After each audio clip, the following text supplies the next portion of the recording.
విచారణకు రావాలంటూ ఏసీబీ అధికారులు మరోమారు కేటీఆర్కు నోటీసులు అందించారు. మరోవైపు ఫార్ములా ఈ రేస్ కేసులో ఏసీబీ దాఖలు చేసిన కేసును కొట్టివేయాలంటూ కేటీఆర్ క్వాష్ పిటిషన్పై రేపు హైకోర్టు తీర్పు వెల్లడించనుంది.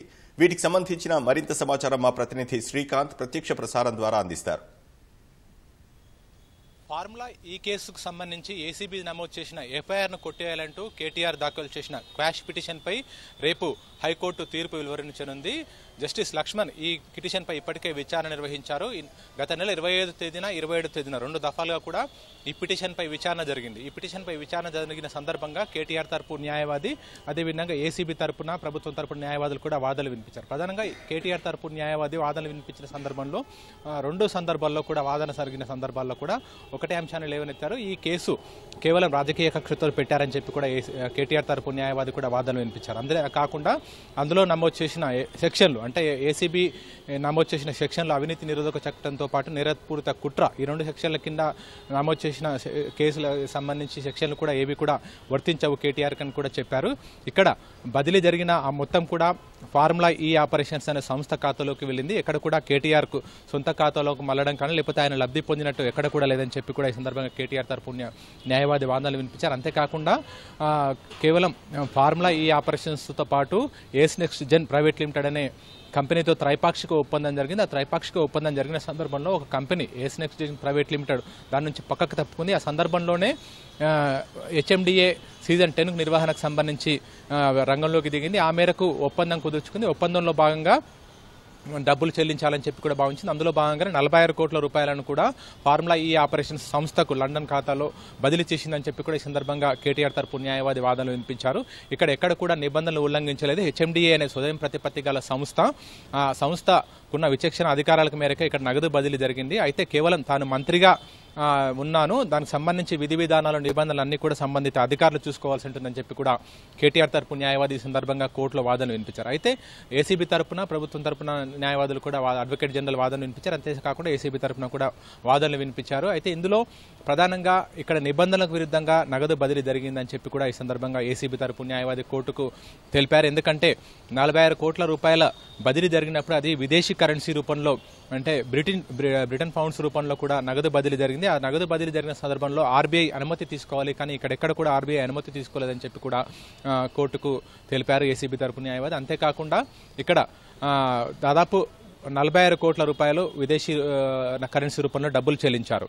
అయితే హెచ్ఎండిఏ ఖాతా నుంచి సాధారణ ఖాతా నుంచి హెచ్ఎండిఏకి సంబంధించిన డబ్బులు 10 కోట్ల కంటే ఎక్కువ చెల్లిస్తే ఆర్థిక శాఖ అనుమతి తీసుకోవాలి, దాన్ని మంత్రి మండలిలో ప్రవేశపెట్టాలి. కానీ ఇక్కడెక్కడ కూడా జరగకుండా కేవలం కేటీఆర్ చెప్పగానే నోట్ ఫైల్ పై సంతకం చేయగానే దాదాపు 46 కోట్ల రూపాయలు విదేశీ కరెన్సీ రూపంలో చెల్లించారు.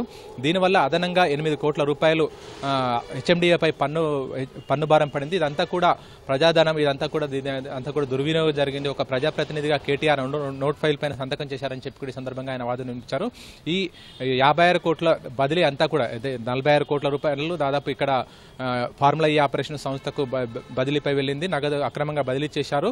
ఈ బదిలీ అయిన సొమ్మంతా కూడా కేవలం ఫార్ములా ఈ ఆపరేషన్స్కే వెళ్ళింది. అక్కడి నుంచి ఎక్కడికైనా మళ్ళీ తెలుసుకోవాల్సి ఉందని చెప్పి కూడా ఈ సందర్భంగా అడ్వకేట్ జనరల్ వాదన వినిపించారు. ఇరువైపులా వాదనలు ముగిశాయి. అయితే కేటీఆర్ను అప్పటి వరకు కూడా అంటే మొదటి విచారణ సందర్భంగా గత నెల 20 జరిగిన విచారణ సందర్భంగా కేటీఆర్ను అరెస్ట్ చేయొద్దని చెప్పి మధ్యంతర ఉత్తర్వులు జారీ చేశారు. అవి 2వ విడత విచారణ జరిగిన సందర్భంలోనూ కూడా ఉత్తర్వులను కొనసాగిస్తని చెప్పి కూడా న్యాయమూర్తి ఆ సందర్భంగా జరిగిన విచారణలో పేర్కొన్నారు. అయితే ప్రస్తుతం తదుపరి ఉత్తర్వులు అంటే ఇప్పటికే వాదనలు ముగిశాయి, తీర్పు వెలువరిస్తామని చెప్పి న్యాయమూర్తి చెప్పారు. కాబట్టి తీర్పు వెలువడే వరకు కూడా కేటీఆర్ను అరెస్ట్ చేయొద్దని జారీ చేసిన ఉత్తర్వులు అప్పటి వరకు కూడా కొనసాగుతాయని చెప్పి కూడా న్యాయమూర్తి పేర్కొన్నారు. ప్రస్తుతం ఈ తీర్పుపై ఉత్కంఠ నెలకొని ఉంది. కేటీఆర్ దాఖలు చేసిన క్వాష్ పిటిషన్ పైన ఇరువైపులా వాదనలు ముగిశాయి. పిటిషన్ కొట్టేయాలి, ఇందులో ఏ సెక్షన్లు లేవని చెప్పి కూడా కేటీఆర్ తరపు న్యాయవాది వాదనలు వినిపించారు. దర్యాప్తు చేస్తే పూర్తి వివరాలు వెల్లడవుతాయి. 46 కోట్ల రూపాయలు ఎవరికి వెళ్ళాయని తెలుసుకోవాల్సి ఉందని చెప్పి కూడా ఈ సందర్భంగా అడ్వకేట్ జనరల్ వాదన వినిపించారు. కాబట్టి ఇరువైపులా ముగిసిన వాదనల తర్వాత రేపు తీర్పు ఏం వెలువడుతుందనే ఉత్కంఠ కూడా ఉంది. వినోద్. శ్రీకాంత్, ఏసీబీ అలాగే ఈడీకి సంబంధించి కూడా కేటీఆర్కు నోటీసులు వెళ్ళాయా? అయితే ఈ విచారణ సందర్భంగా వినోద్ అయితే క్వాష్ పిటిషన్ వేసిన సందర్భంలో కోర్టు ఒక విషయం చెప్పింది, విచారణ కొనసాగించవచ్చు అని చెప్పి కూడా ఏసీబీకి ఆదేశాలు జారీ చేసింది. అంతేకాకుండా విచారణకు సహకరించాలని చెప్పి కూడా కేటీఆర్ను కూడా ఆదేశించింది. కాబట్టి అందులో భాగంగా ఏసీబీ అధికారులు కేటీఆర్కు నోటీసులు కూడా జారీ చేశారు. ఈరోజు జారీ చేసిన నోటీసుల్లో ఆయన కొంత తతంగం నడుచుకుంది. అయితే ఈరోజు విచారణకు హాజరు కావడంతో మరోసారి 9వ తేదీన విచారణకు హాజరు కావాలని చెప్పి కూడా కేటీఆర్కు ఏసీబీ అధికారులు నోటీసులు జారీ చేశారు. ఈ నెల 9వ తేదీన విచారణకు రావాలని చెప్పి కూడా గచ్చిబౌలిలో ఉన్న ఆయన నివాసానికి వెళ్లి అక్కడ నోటీసులు జారీ చేశారు. అయితే న్యాయవాదితో కాకుండా తనే విచారణకు హాజరు కావాలని చెప్పి కూడా నోటీసులు పేర్కొన్నారు.